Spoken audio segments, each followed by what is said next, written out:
Welcome student to another episode of life logy sensei. जैसे कि last video में मैंने बोला था कि लार्वे ऑफ क्रस्टेशियन थोड़ी डिटेल में पढ़ेंगे, तो पहले मैं आपको रिपीट कर रही हूँ एक ओवरव्यू कि लार्वास जो होते हैं क्रस्टेशियंस के, वो दो टाइप की डेवलपमेंट शो करते हैं।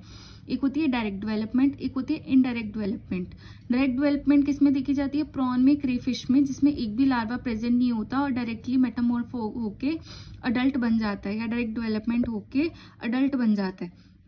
अब इनडायरेक्ट डेवलपमेंट क्या होती है? जिसमें हम स्टेजेस से पास होते हैं कुछ डेवलप होने के लिए। मतलब इसमें बहुत सारे लार्वा देखे जाते हैं, वो एक स्टेज से दूसरे स्टेज में, दूसरे स्टेज से तीसरे स्टेज में कन्वर्ट होंगे और फिर अडल्ट बनेगा।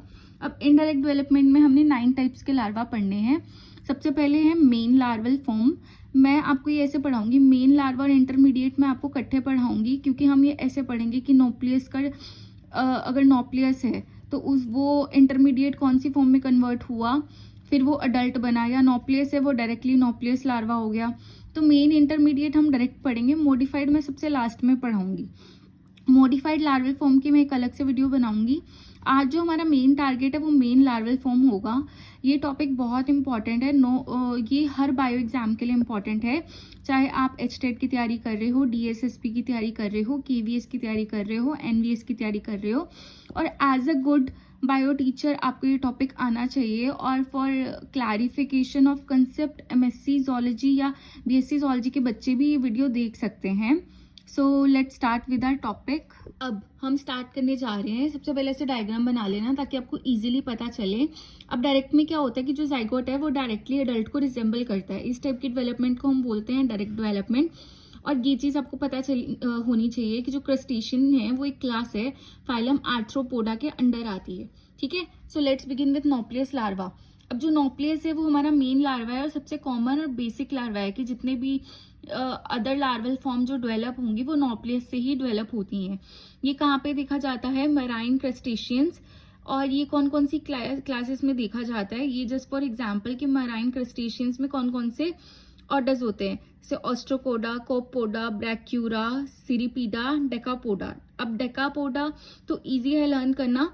ऐसा क्लास, ऐसा ऑर्डर जिसमें 10 लेग्स प्रेजेंट होती है। अब इसमें स्पाइडर आते हैं, क्रैब्स आते हैं। ओके, ये एक इनिशियल और बेसिक लार्वल स्टेज है और इसकी बॉडी 3 पार्ट्स में डिवाइड है। अब मैंने मोस्ट ऑफ द लार्वा में ना आपको ना बहुत इजीली बताने की कोशिश की है कि बॉडी किस में डिवाइड है और फर्दर उसमें क्या क्या प्रेजेंट है, ताकि आपको इजीली लर्न हो सके।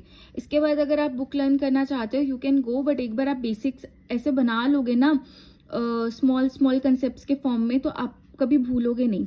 तो अब जो इसका हेड है वो एंटीरियर पोजीशन पे होता है, मतलब ऊपर वाली पोजीशन पे। ट्रंक जो है वो नीचे वाली पोजीशन पे होता है, पोस्टीरियर ट्रंक, और बीच में क्या होता है? बॉडी। नोप्लियस लार्वा है ना वो दो तरीके से डेवलप हो सकते हैं। जैसे कुछ है ब्रैकीपोड्स। इस ऑर्डर में क्या होता है कि नोप्लियस लार्वा अडल्ट में डायरेक्टली चेंज हो जाता है, बीच बीच में और लार्वल फॉर्म नहीं आती है। ठीक है, बट कुछ ऐसे क्रस्टेशियंस होते हैं जिसमें नोप्लियस लार्वा जो है पहले वो मेटानोप्लियस में चेंज होगा, फिर प्रोटोजोइया में चेंज होगा, फिर मिसिस में चेंज होगा। तो इसकी फेट दो तरीके की होती है, या तो ये डायरेक्टली एडल्ट में कन्वर्ट हो जाएगा या फर्दर लार्वल फॉर्म्स में चेंज होगा। ये 3 पेयर ऑफ अपेंडेजेस देखे जाते हैं जो 3 पार्ट्स में डिवाइड होते हैं। एक होता है एंटीन्यूले। ये क्या होता है? जो हमारे एंटीना होता है ना, जैसे इनकी वायर जैसे सींग टाइप हो गए, तो एंटीना के ऊपर प्रेजेंट होता है एंटीन्यूले। एंटीन्यूले का क्या फंक्शन होता है? ये बैलेंसिंग ऑर्गन होता है। अब मैंने लिखा है यूनिरामिस। यूनिरामिस का क्या मतलब होता है? अगर तो हमारा अपेंडेजेस जो कॉक्सा है, बेसिस है, वो तो सेम है, और बेसिस के ऊपर जो पटाइट है ना, अगर तो वो एक फॉर्म में डिवाइड है तो वो है यूनिरामिस एपिपोडाइट।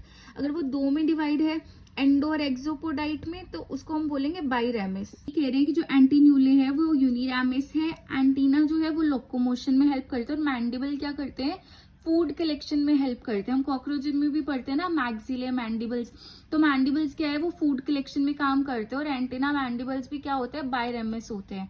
अब इसकी जो आई होती है वो मीडियन होती है, मतलब मिडल में लोकेटेड होती है, मीडियन आई। और जितने भी ये लार्वा है क्रस्टेशियंस के, सब में कंपाउंड आई प्रेजेंट होती है।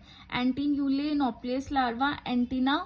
ये मैंने स्ट्रक्चर बताया, स्ट्रक्चर ऑफ नोप्लियस लार्वा। मैं कम्युनिटी सेक्शन में आज इनकी फोटोग्राफ्स भी अपलोड करूंगी, आप वीडियो देखने के बाद वहां से रेफर करना। मैंने फेट पढ़ी थी नोप्लियस लार्वा की कि नोप्लियस लार्वा दूसरे लार्वा में भी कन्वर्ट हो सकता है। तो सेकंड लार्वा जो हम पढ़ रहे हैं वो है मेटानोप्लियस, कि जो नोप्लियस लार्वा है वो मोल्ट करके किसमें चेंज हो रहा है? मेटानोप्लियस में।